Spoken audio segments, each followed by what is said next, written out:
Assalamualaikum warahmatullahi wabarakatuh. Yang saya hormati Bapak Slamet Riyadi SPD MPD selaku dosen pengampu mata kuliah retorika. Yang saya banggakan teman-teman kelas 4C Prodi Pendidikan Bahasa dan Sastra Indonesia serta pemirsa dimanapun berada. Semoga selalu diberikan kesehatan dan kebahagiaan.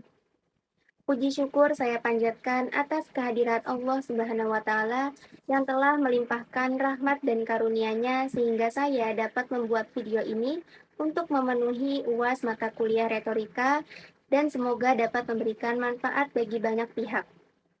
Tidak lupa, saya curahkan sholawat serta salam kepada Nabi Muhammad SAW selaku junjungan umat Islam. Saya Nur Hasanah Masud dengan NPM 221063108080 akan menyampaikan topik yang penting dan menarik untuk dibahas, yaitu pentingnya menjaga kebersihan lingkungan untuk kesehatan dan kesejahteraan bersama. Kebersihan lingkungan adalah fondasi dari kesehatan dan kesejahteraan. Lingkungan yang bersih mendorong kita untuk hidup sehat dan produktif. Akan tetapi, tantangan dalam menjaga kebersihan lingkungan semakin hari semakin besar. Terdapat pencemaran udara yang diakibatkan oleh emisi kendaraan bermotor dan pabrik. Terdapat pencemaran air yang disebabkan oleh pembuangan limbah pabrik dan rumah tangga ke badan air. Terdapat pula pencemaran tanah yang disebabkan oleh pembuangan sampah sembarangan dan limbah berbahaya yang dapat merusak kesuburan tanah. Lingkungan yang tercemar dan kotor dapat menyebabkan berbagai masalah kesehatan, seperti infeksi saluran pernapasan, penyakit kulit, dan gangguan pencernaan. Dikutip dari kompas.com dengan judul Laporan IQ Air, Kualitas Udara Indonesia Terburuk se-Asia Tenggara, yang ditulis oleh Danur Lambang Pristiandaru tahun 2024, perusahaan pemantau udara IQ Air melaporkan rata-rata kualitas udara di Indonesia merupakan yang terburuk se-Asia Tenggara. Dari berbagai wilayah, Tangerang Selatan menjadi kota dengan kualitas udara terburuk di Indonesia, bahkan Asia Tenggara, dengan konsentrasi PM2,5 sebanyak 71,1 mikrogram per meter kubik. PM sendiri merupakan singkatan dari particulate matter atau materi partikulat. Jadi, PM2,5 adalah partikel-partikel polutan udara yang sangat kecil, berukuran kurang dari 2,5 mikrometer. Beberapa masalah kesehatan jangka pendek yang dapat terjadi akibat paparan PM2,5 adalah bersin, meningkatnya aritmia atau detak jantung tidak teratur, serangan asma, dan infeksi saluran pernapasan. Sedangkan untuk jangka panjang, paparan PM2,5 dapat memicu berbagai penyakit seperti penggumpalan darah pada sistem kardiovaskular atau potensi terjadinya kanker paru-paru. Sebagian besar polusi udara di Indonesia berasal dari pembangkit listrik tenaga uap batubara, kebakaran hutan, dan asap kendaraan bermotor. Tidak hanya pencemaran udara, pencemaran air juga merupakan masalah besar di Indonesia. Misalnya, pencemaran air di Sungai Citarum.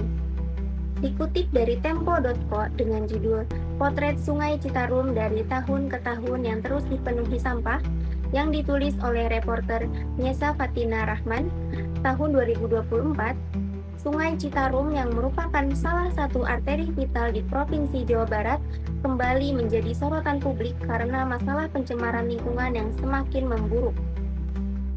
Berita terbaru melaporkan bahwa sepanjang 3 km, sungai ini telah tercemar oleh tumpukan sampah yang mengapung di permukaan air, menimbulkan keprihatinan besar terhadap keberlanjutan ekosistem sungai dan kesehatan masyarakat sekitarnya.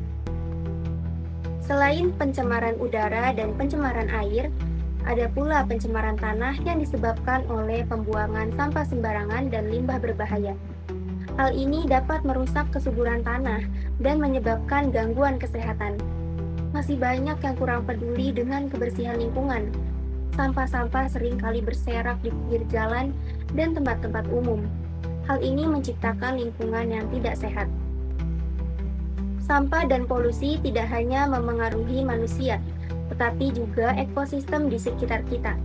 Pencemaran udara, air, tanah mengancam kehidupan flora dan fauna. Seringkali terjadi masalah pencemaran di pantai dan laut. Sampah yang menumpuk di pantai dan laut mengancam kehidupan ikan, penyu, burung laut, dan sebagainya. Mereka seringkali terjebak atau memakan sampah plastik dari manusia. Selain itu, pencemaran ini juga mengganggu keindahan dan kenyamanan pantai sebagai tempat rekreasi. Setiap individu memiliki peran penting dalam menjaga kebersihan lingkungan. Terdapat beberapa cara yang dapat diterapkan oleh masing-masing individu untuk menjaga dan meningkatkan kebersihan lingkungan. Cara pertama, mengurangi penggunaan plastik sekali pakai dengan beralih ke tas belanja kain, botol minum yang dapat digunakan berulang kali, sedotan stainless steel, dan sebagainya. Mengapa demikian?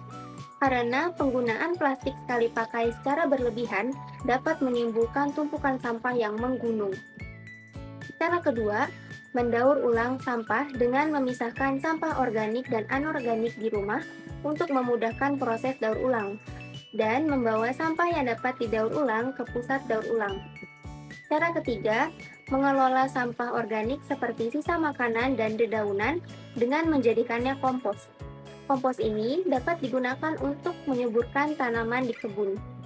Cara keempat, mengurangi jejak karbon dengan mengurangi penggunaan kendaraan bermotor. Jika memungkinkan, kita dapat menggantinya dengan berjalan kaki, bersepeda, atau menggunakan transportasi umum. Komunitas dan pemerintah juga perlu bekerja sama dalam mengelola sampah dan polusi. Berikut beberapa cara yang dapat diterapkan oleh komunitas dan pemerintah. Cara pertama, mengadakan gotong royong rutin yang melibatkan masyarakat untuk membersihkan lingkungan. Cara kedua, mengadakan kampanye kesadaran lingkungan di sekolah, komunitas, dan media sosial untuk mengedukasi masyarakat tentang pentingnya menjaga kebersihan lingkungan. Cara ketiga, memperbaiki infrastruktur pengelolaan sampah seperti penambahan tempat sampah di area publik dan fasilitas daur ulang. Cara keempat, menerapkan sistem pengelolaan sampah terpadu yang mencakup pengumpulan, pemilahan, daur ulang, dan pembuangan sampah yang ramah lingkungan. Cara kelima, pemerintah harus memperketat regulasi terkait pembuangan limbah industri dan domestik untuk mencegah pencemaran dan memberikan sanksi tegas kepada perusahaan maupun individu yang melanggar aturan. Cara keenam, mengadopsi teknologi bersih di sektor industri untuk mengurangi emisi polutan dan mendorong penggunaan energi terbarukan seperti tenaga surya, angin, dan biomasa untuk mengurangi ketergantungan pada bahan bakar fosil. Cara ketujuh, mengadakan program Adiwiyata, di mana sekolah-sekolah berlomba untuk menjadi sekolah yang ramah lingkungan melalui berbagai kegiatan seperti penanaman pohon, daur ulang, dan kebun sekolah. Pemirsa, kebersihan lingkungan adalah fondasi dari kesehatan dan kesejahteraan kita. Dampak negatif dari lingkungan yang kotor sangat signifikan, baik bagi manusia maupun flora dan fauna. Pencemaran udara, air, dan tanah tidak hanya menimbulkan berbagai penyakit serius, tetapi juga merusak ekosistem. Lingkungan yang tercemar sangat membahayakan, bukan? Jadi, mari kita mulai dari diri kita sendiri untuk menjaga kebersihan lingkungan. Setiap tindakan kecil memiliki dampak besar jika dilakukan secara kolektif. Dengan komitmen bersama, kita bisa menciptakan lingkungan yang lebih bersih, sehat, dan sejahtera. Jangan biarkan masa depan kita dan generasi mendatang terancam oleh lingkungan yang tercemar dan tidak sehat. Demikian yang dapat saya sampaikan. Mohon maaf atas segala kekurangan saya. Terima kasih sudah menyimak video ini. Wabillahi taufiq walhidayah. Wassalamualaikum warahmatullahi wabarakatuh.